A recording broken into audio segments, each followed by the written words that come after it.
Hello बच्चों, I am doctor Atula from doctor Atula's house of biology. Next phylum non chordate का हम take up करते हैं, दैट इज़ इकाइनोडर्मिना। जो इकाइनोडर्म्स है ना, उनके अंदर कैल्केरियस ऑसिकल्स की प्रेजेंस होती है। तो इन ऑसिकल्स की वजह से स्पाइनी बॉडीड ऑर्गेनिजम्स कहलाते हैं इकाइनोडर्म्स। अगर हम देखें ना तो ये बहुत एडवांस टाइप है नॉन कॉर्डेट फाइलम की। इनिशियली ना इसे लास्ट फाइलम बोला जाता था नॉन कॉर्डेटा का। अब हेमिकॉर्डेटा को भी नॉन कॉर्डेट्स में इंक्लूड करते हैं, बट फिर भी अगर हम देखें तो इसमें काफ़ी एडवांस्ड फीचर्स हैं।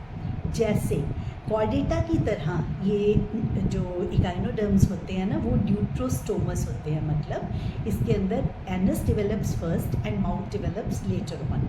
और दूसरी चीज़ दे आर एंटेरोसीलिक। एंटेरोसीलिक क्या होते हैं? जहाँ पर कि जो सीलोम है ना, वो गट की लाइनिंग से, एंटेरिक वर्ड गट से स्टैंड करता है, गट की लाइनिंग से ये डेवलप करता है। तो ये दो बेसिक इसके एडवांस फीचर्स हैं। बाकी अगर देखा जाए कुछ कैरेक्टर्स ना ये पोरीफेरेंस के साथ शेयर करता है। जैसे वहाँ पर भी प्रेजेंट थी कैल्शियम कार्बोनेट की, पर वो स्पिक्यूल्स थे उसके अंदर कैल्शियम कार्बोनेट के। यहाँ पर क्या है? ऑसिकल्स हैं, but they are also calcareous in nature. दूसरी चीज़ जो कॉमन है स्पॉन्जेस शेयर करते हैं, वहाँ पर कैनाल सिस्टम है। मतलब सारा जो एक्सक्रीशन है या ट्रांसपोर्टेशन है, डाइजेशन वाला पार्ट है, वो सब ना एक्वाटिक, पानी अंदर आता है और पानी सारा कुछ बाहर लेके जाता है।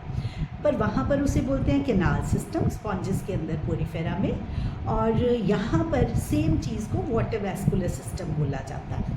तो वाटर वैस्कुलर सिस्टम एक प्रिमिटिव फीचर, बिल्कुल पोरीफेरन जैसा। एडवांस फीचर ड्यूट्रोस्टोम और एंटेरोसिलिक होना, बिल्कुल कॉर्डेटा जैसा।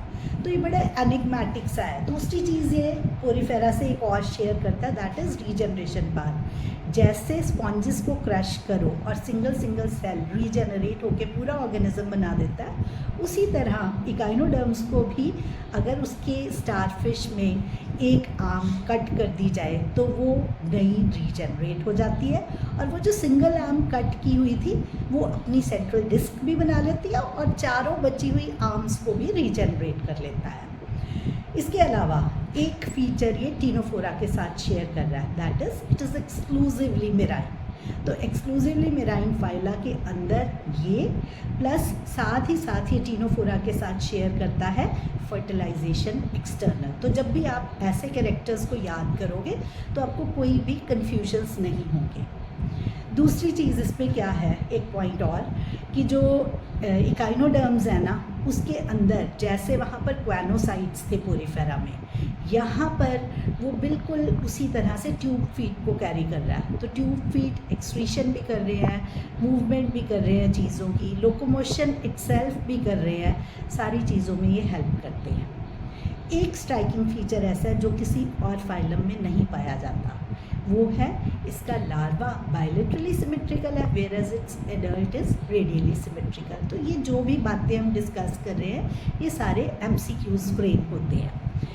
ये ना सारे जितने इकाइनोडर्म्स हैं, ये बेंथोनिक होते हैं। बेंथोनिक मीन्स ओशियानिक फ्लोर पर रहते हैं, बिल्कुल डीप अंडर वाटर।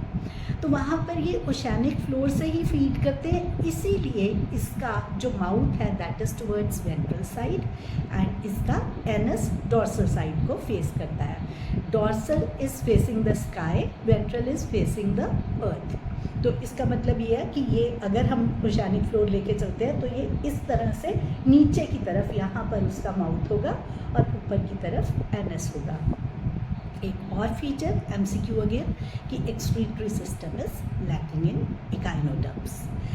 तो कंप्लीट डाइजेस्टिव सिस्टम, माउथ और एनस हमने ऑलरेडी डिस्कस कर लिया। Let us repeat. हमने क्या किया? स्पाइनी स्किन बॉडीड ऑर्गेनिजम्स होते हैं because they contain calcareous ossicles.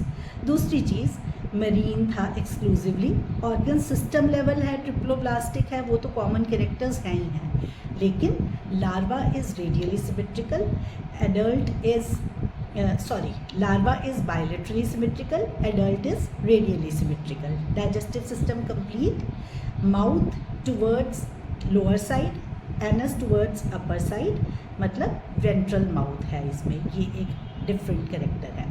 Then excretory system is lacking, tube feet सारे के सारे फंक्शंस को परफॉर्म कर रहे हैं। इसके अलावा क्या है, सेक्सेस आर सेपरेट और रिप्रोडक्शन सिर्फ सेक्सुअल है।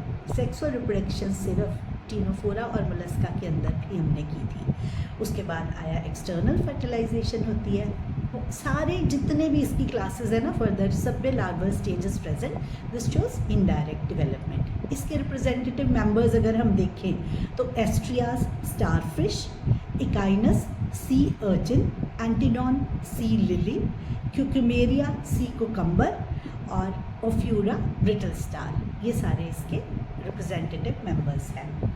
नेक्स्ट अगर हम फाइलम टेकअप करें तो that is Hemichordata. Technically speaking अब ये लास्ट फाइलम है नॉन कॉर्डेट्स की, बिकॉज पहले इसको कॉर्डेट्स में कंसिडर किया जाता था। जैसे नाम इंडिकेट करता है हेमी, हेमी मीन्स हाफ, आधा कॉर्डेट, कि कुछ कैरेक्टर्स कॉर्डेट्स जैसे हैं, कुछ कैरेक्टर्स नॉन कॉर्डेट्स जैसे हैं, लेकिन अब इसे नॉन कॉर्डेटा का लास्ट फाइलम कंसिडर किया जाता है। तो इसमें क्या होता है, जो हेमिकॉर्डेट्स है ना, इसके अंदर वर्म लाइक बॉडी होती है। अगर हम इसका स्ट्रक्चर देखें तो ऐसे इसका एक ये प्रोबोसिस है, प्रोबोसिस के बाद ये वाला रीजन कॉलर का रीजन है और नीचे वाला रीजन ट्रंक का रीजन है। ये ऐसी इसकी वर्म लाइक बॉडी है।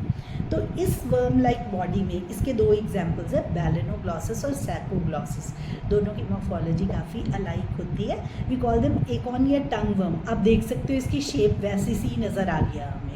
तो क्या होता है कि इसका ना ये जो प्रोबोसिस है, माउथ वाला रीजन है, इस पे ये कैरी करता है स्टोमोकॉर्ड को, उसे बोलते हैं बक्कल डाइवर्टिकुलम। तो स्टोमोकॉर्ड, स्टोमो माउथ से रिलेट करता है। स्टोमोकॉर्ड नोटोकॉर्ड नहीं है, बस एक स्ट्रक्चर है जो वैसी सी अपीयरेंस देता है।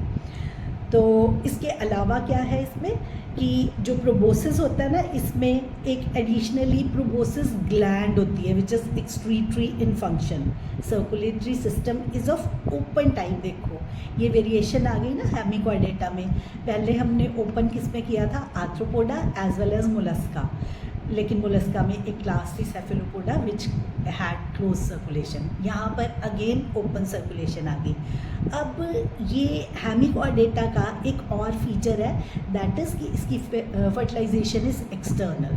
तो अब यहाँ पर जब हमारे सारे नॉन कॉर्डेट फाइला कंप्लीट होते हैं तो कुछ याद रखने के लिए पॉइंटर्स, जैसे एक्सक्लूसिवली मेराइन की बात करें तो that is Ctenophora 1, Echinodermata 2 and protochordates 3। ये बेसिकली सब एक्सक्लूसिवली मेराइन होते हैं। फर्टिलाइजेशन अगर हम देखें कि एक्सटर्नल फर्टिलाइजेशन कम फाइला के अंदर होती है, टीनोफोरा में, इकाइनोडर्म्स में और हेमिकॉर्डेटा में एक्सटर्नल फर्टिलाइजेशन होती है।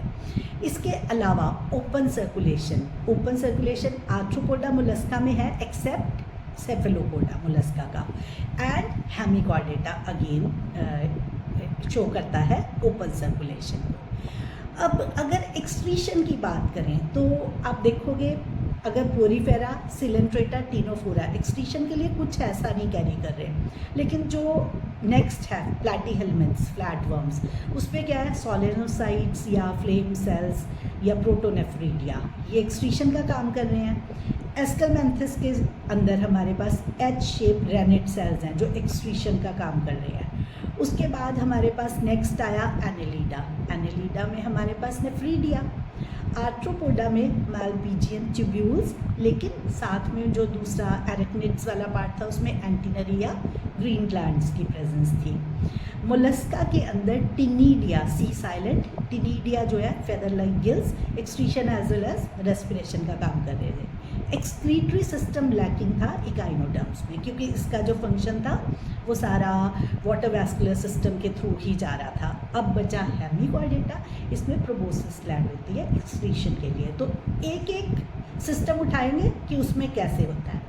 अब अगर हम सीलोम की बात करते हैं तो सीलोम में क्या था, पोरीफेरा, सिलेंट्रेटा, टीनोफोरा, प्लेटी, ये सब एसीलोमेट थे। टेक्निकली स्पीकिंग सीलोम नहीं है, लेकिन पोरीफेरा में स्पॉन्जोसील, सिलेंट्रेटा के अंदर गैस्ट्रोवैस्कुलर कैविटी, प्लैटीहेल्मिन्थ तो एसीलोमेट थे ही, एस्कलमेंथिस के अंदर pseudocoelom, false coelom, Annelida onwards true सीलो, लेकिन एनिलिडा, आर्थ्रोपोडा, मोलस्का शाइजोसीलिक थे और इकाइनोडर्म्स ऑनवर्ड्स सारे के सारे एंटेरोसीलिक थे। इसी तरह से protostomes mouth develops first, Mollusca तक, इकाइनोडर्म्स ऑनवर्ड्स सारे न्यूट्रोस्टोमस थे। इसी तरह से अगर हम बात करते हैं रेस्पिरेशन की, तो रेस्पिरेटरी स्ट्रक्चर्स, क्योंकि देखो आप प्लैटीहेल्मिन्थ्स तक तो सिर्फ ऑर्गन्स ही आए हैं, पहले तो सेलुलर और टिश्यू लेवल ऑफ ऑर्गेनाइजेशन थी,